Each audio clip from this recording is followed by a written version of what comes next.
there's 200 people or 150 people that start the class, there's 100 helmets of people that quit. Grown men whose dream it was to be a SEAL that get there, that did all this physical training and all this preparation and signed that dotted line and committed to 6 years, and they show up there and they get to that training and they ring that bell.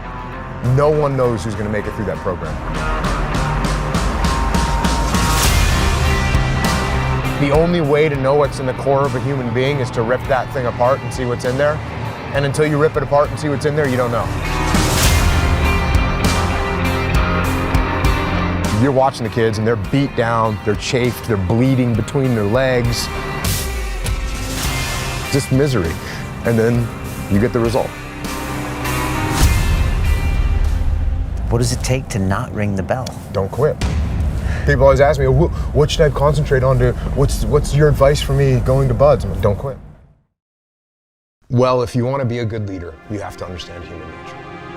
And the places where human nature reveals itself most clearly are times of extreme suffering and inhumanity. I had a bunch of hard-headed, very determined guys that, I had to get them to do what I wanted them to do. I had to get them to want to do what I wanted them to do. Trust is built on relationships. Relationships are built on trust. If you don't trust me, we don't really have a relationship. My first platoon, we were doing a training operation. We get into this tactical situation. Everyone in my platoon is focused on one area. Everyone's looking down their weapons, waiting for a threat to expose itself, which means you got 16 guys looking down their weapons, and I'm waiting for someone to make a call. I was a new guy. I'm waiting for someone above me in the chain of command to say, hey, move here, or hey, move forward, or make some kind of a decision. And as I'm waiting, no one's doing it. So I'm a new guy. I'm scared to say anything, and I know I shouldn't say anything, so I'm just waiting, and no one's giving an order. No one's giving any direction. So I wait longer.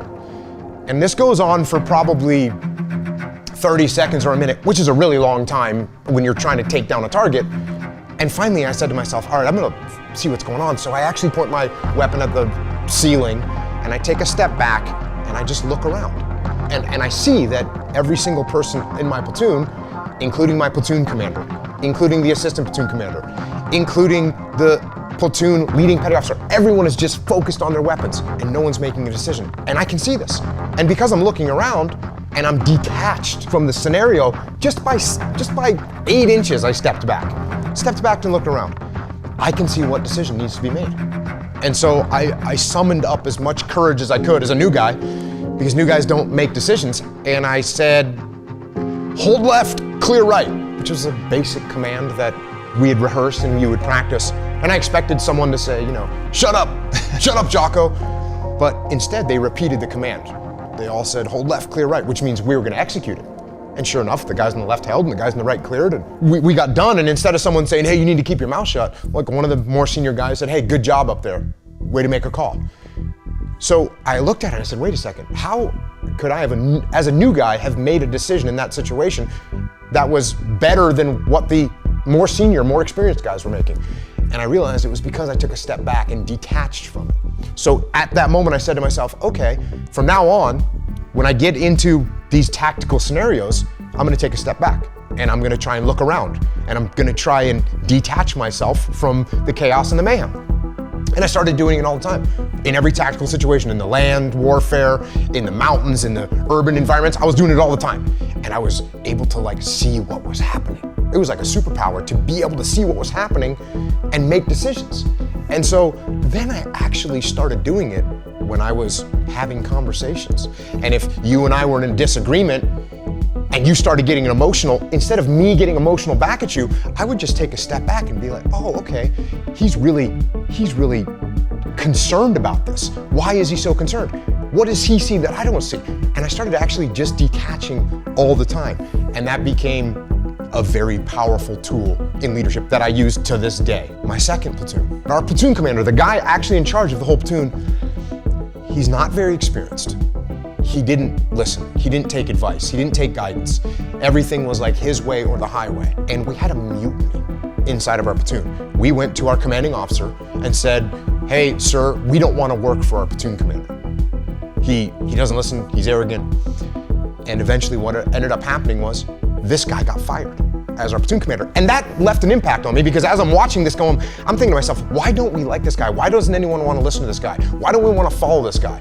And the reason, because he was arrogant and he didn't listen and he didn't give us any ownership of everything. Everything was about him. And that would have made an impression on me. That would have left a mark. But the mark got left even more clearly because when that guy got fired, the guy that came in and took over for him was like, I hate to use the word legendary, but he was a pretty legendary SEAL, had a ton of experience. He'd come up through the ranks and he had been stationed at every different kind of SEAL team. And he took over as our platoon commander. And I kind of thought to myself, well, he's gonna take over because we're a bunch of mutineers and they need to put someone really strong that's gonna like whip us back into shape. So I was anticipating that we were gonna have this super hardcore guy. And this guy shows up and he's got a nice smile on his face and he's super humble. And I remember one of the first things he said to us was like, I look forward to working with you guys. And I was, that word right there, I'm gonna work with you guys. Not I'm in charge, I'm glad I'm taking over, I'm glad to be your commander. It was nothing like that. He said, hey, I'm looking forward to working with you guys. So all of a sudden it was totally different. And he started putting us in charge of things.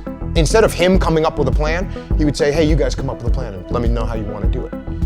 And all of a sudden we had all this ownership and that made me reflect on the way the first guy had acted compared to the way this guy had acted.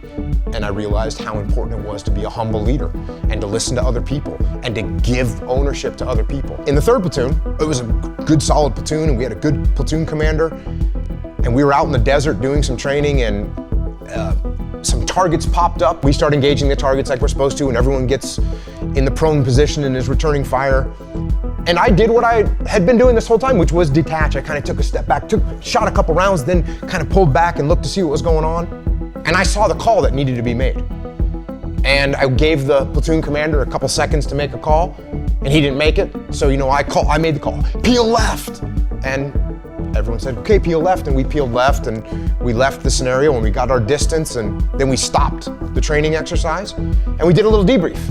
And during the debrief, the platoon commander, he said to me, well, why did you make that call? And I said, well, I could see what we needed to do, and you hadn't made a call, so I made the call. And he goes, well, I actually didn't want to peel left. I wanted to assault the target.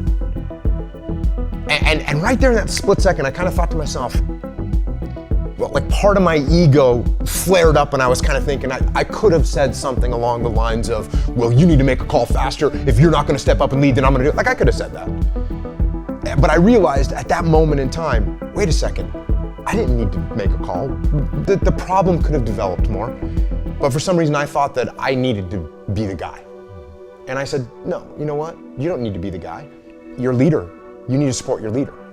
And it's not about you. And what you have to do is subordinate your ego and be supportive of the person that's in charge, and you move forward together as a team. Because that's what it's about. It's not about me, it's about the team. There's a word that people bring up a lot, and I think they're pretty interchangeable, and it's relationships and trust, right? Trust is built on relationships. Relationships are built on trust. If you don't trust me, we don't really have a relationship.